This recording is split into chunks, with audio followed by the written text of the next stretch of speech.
গ্রীষ্মে এবং বর্ষায় বাঙালি বাড়িতে বাজার থেকে নটি শাক আসবে, আর তা দিয়ে তৈরি হবে তরকারি, ভাজা, চচ্চড়ি মতো রান্নাও। কিন্তু যে খাবার দীর্ঘদিন ধরে খেয়ে আসছেন তার উপকারিতা কি জানা আছে? জেনে নিন চেনা শাকের গুণাগুণ। নোটে শাকে থাকা উচ্চ মাত্রায় পটাশিয়াম এবং ফাইবার রক্তচাপ নিয়ন্ত্রণে সাহায্য করে এবং কোলেস্টেরল মাত্রা কমিয়ে হার্টের স্বাস্থ্য ভালো রাখে। এতে থাকা ফাইবার হজমে সাহায্য করে, অন্ত্রের স্বাস্থ্য ভালো রাখে এবং কোষ্ঠকাঠিন্য দূর করে।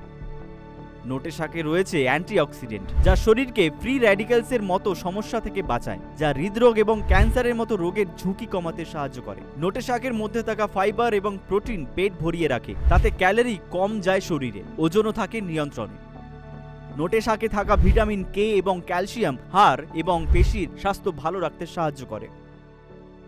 নোটে শাক আয়রনের ভালো উৎস, তাই রক্তাল্পতার সমস্যা যাদের আছে তারা এই শাক নিয়মিত খেতে পারেন। ভিডিওটি ভালো লাগলে লাইক করুন, শেয়ার করুন, সাবস্ক্রাইব করুন পুনর্জন আয়ুর্বেদা বাংলা।